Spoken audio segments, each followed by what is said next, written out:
Welcome back to the Football Regulatory Podcast. I'm your host, Andrew M. Werners, founder and principal of Pitchside Sports Consulting, CONCACAF's only football-specific regulatory consultancy. Today's episode builds directly on our foundation from episodes 1 and 2.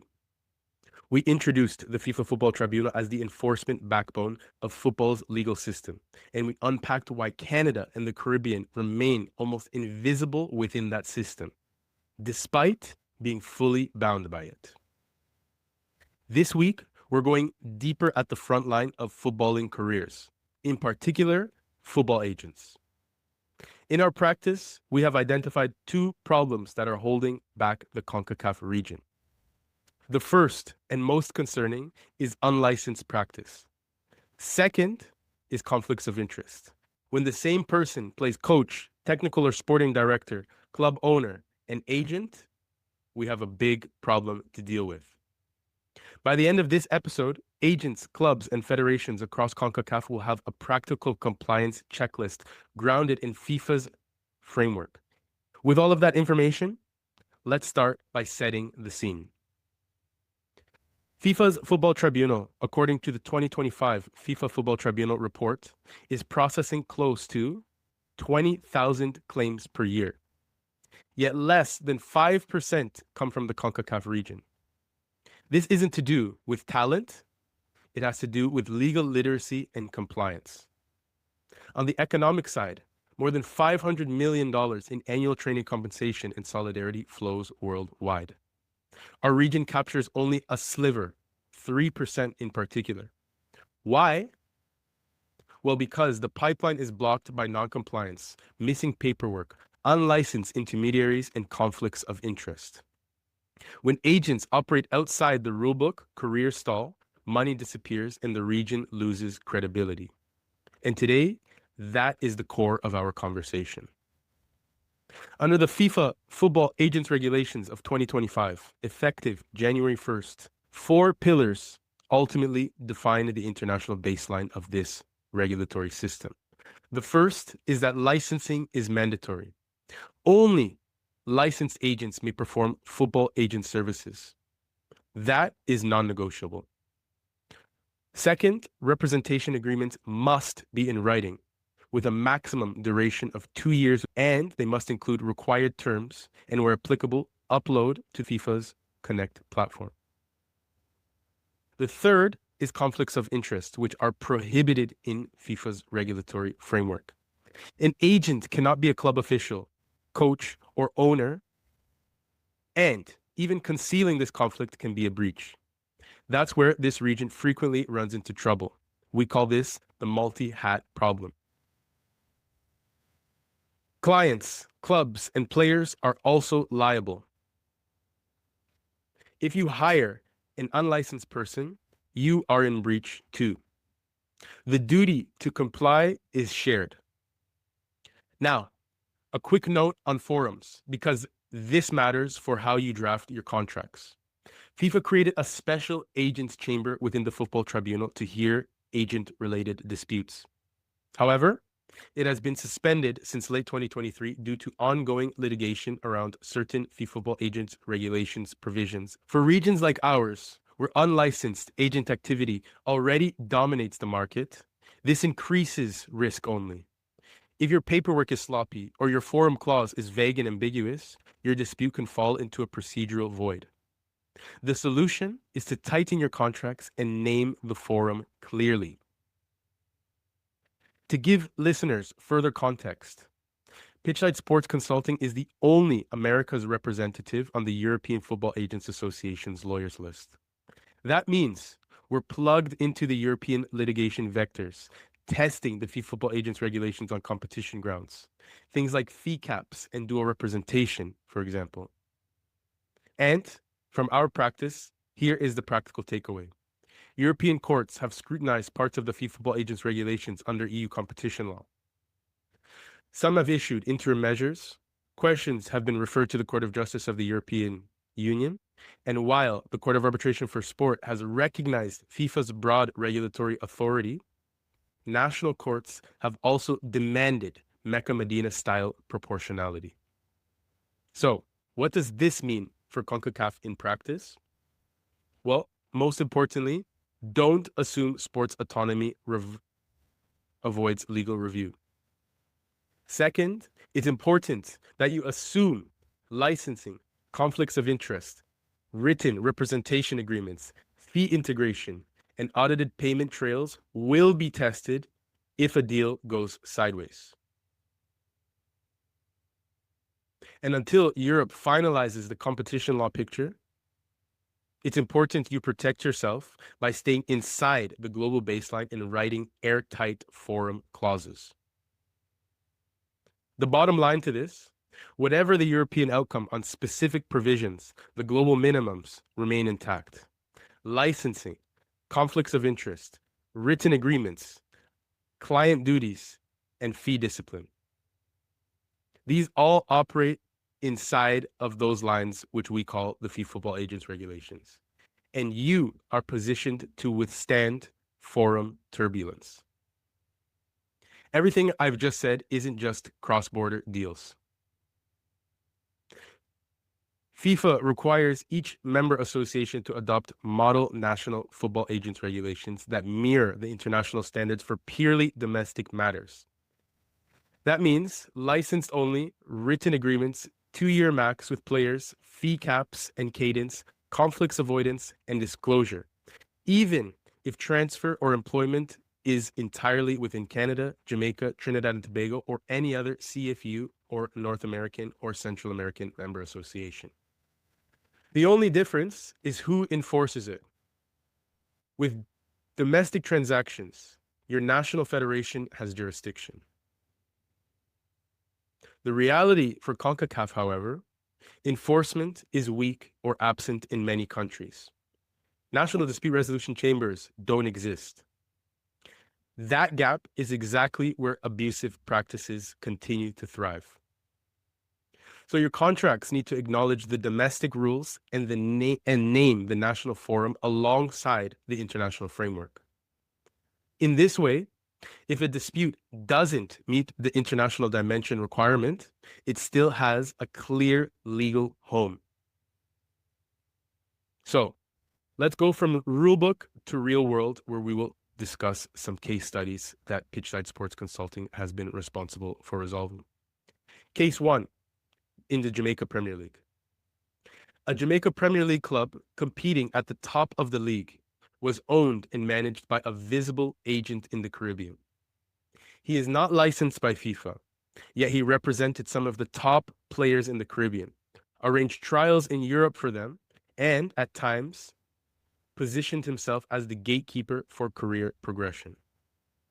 That's a textbook violation. The FIFA Football Agents Regulations is explicit on this. You cannot be a club official or owner and act as an agent.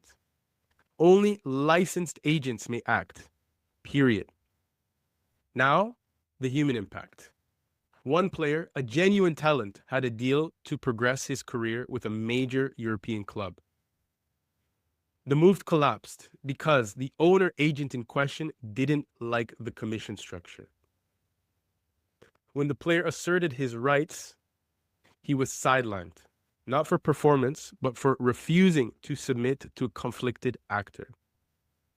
When he came to Pitchside Sports Consulting, we walked him through his rights under the FIFA regulations on the status and transfer of players. Under just cause, which is found under Article 14, he could terminate the conflicted relationship and move forward with a licensed agent. We documented the abusive conduct, the conflict, the absence of proper representation, and we structured a pathway to exit that held up to scrutiny. The message to players and clubs in the CONCACAF region became unequivocal through this case. If you mix ownership, coaching, agency with club conduct, power with representation, you're building a legal time bomb. And through this, it's only a matter of time before it explodes, and you have to face the moment a deal needs to be enforced. In case number 2, we look at the university system in North America and the hidden conflicts there too. In the NCAA and the Ontario University Athletics, which is the biggest university system in Canada, coaches can become gatekeepers to professional opportunities. Some open doors and others quietly close them. In one Canadian case that Pitchside Sports Consulting was responsible for resolving, a university coach was simultaneously scouting for a Canadian Premier League club. On paper, that looks like talent ID. In practice, however, it undermines meritocracy. If a student athlete's professional shot depends on who their coach knows or whether their coach doubles as a club scout, selection risk becomes opaque and politicized. From a regulatory lens, this mirrors the same conflicts of interest logic in FIFA's professional systems. You cannot fairly be both the person controlling the athlete's present and the person brokering their next steps. That dual role creates dependency, pressure, and unfairness. It erodes and ultimately excludes talent, which is what we see every single day in our practice. So, the takeaway from these case studies, whether it's the Caribbean or Canada, a pro club or a university, the principle remains the same. When one actor controls too many levers over a player's future, transparency and meritocracy completely vanish. FIFA rules are designed to prevent exactly that. So, let's translate all of this into actionable steps. For agents, specifically within the CONCACAF region, it is important that you license up. Take and pass the FIFA exam. Keep up to date with the professional development courses and pay your fees on time. No multi-hatting, so to speak. If you're coaching, managing, or owning a club already, you do not represent. Keep the roles separate. Paper it properly. Use a written representation agreement. Maximum duration, 2 years with the player. List your FIFA license number, the scope, fee basis, forum, and where required, upload it where necessary. Fee integration. Stay within caps. Pay on the cadence. Don't hide the agent's fees as consultancies before and after a deal. Many systems presume those agent fees are tied to the transaction. For clubs and members associations, some important takeaways. Verify license. Ask for proof before you negotiate with a specific agent. Don't engage unlicensed agents or persons, and don't allow them to interfere with the player's freedom to choose a representative. Route payments transparency and be ready for FIFA Clearinghouse integration. Write in it. In employment and transfer agreements, name the forum clearly, the national body for domestic or FIFA or CAS if it's an international dimension. And in this, reference the applicable regulations. For universities in the NCAA or OUA, separate competitive roles from recruitment and representation roles. Codify conflict policies. No simultaneous coaching and scouting, placement leverage without strict, transparent safeguards, and never representation. Protect your student athletes. Publish selection criteria. Create independent reporting paths for conflicts. If there are active and effective players associations in your region, get in touch with them to see how you will be able to partner with them moving forward. The lesson here and the reflection is that transparency is not optional. Your best legal defense is understanding football regulation. At Pitchside Sports Consulting, we don't just interpret the rules, we operate inside of them. We are the only football regulatory consultancy in the CONCACAF region, and we sit as the only America's member on the European Football Agents Association lawyers list. That seat gives us live visibility on competition law challenges to the agents framework in Europe and the practical know-how to future-proof your agreements and compliance in our region. Whether you're a player, club, federation, players union, or licensed agent, We align your process with FIFA standards and build the documentation that stands up when it counts. So, to recap, unlicensed practice is not a shortcut. It is a sanction magnet. Second, conflicts of interest are not helpful connections. They're career blockers that collapse deals and credibility. Third, the international and national frameworks both require licensing, clean and honest roles, written representation agreements, fee discipline, and clear dispute resolution forums. If CONCACAF begins to align, we'll see more valid contracts, more successful disputes, and more money flowing into the right stakeholders, including training rewards and solidarity payments, which currently comprise $500 million globally, and CONCACAF is only seeing 3% of that figure.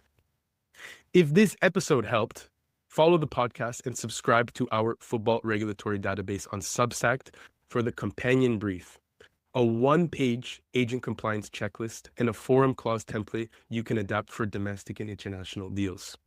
If this is something of interest to you, don't hesitate to get in touch and see how we can answer any questions.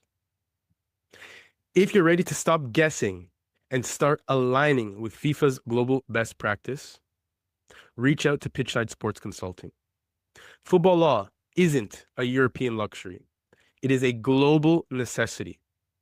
The system already applies here. There's no question about it. The question is whether or not we're ready to operate inside of the system. I'm Andrew Werners. Thank you for listening to the Football Regulatory Podcast.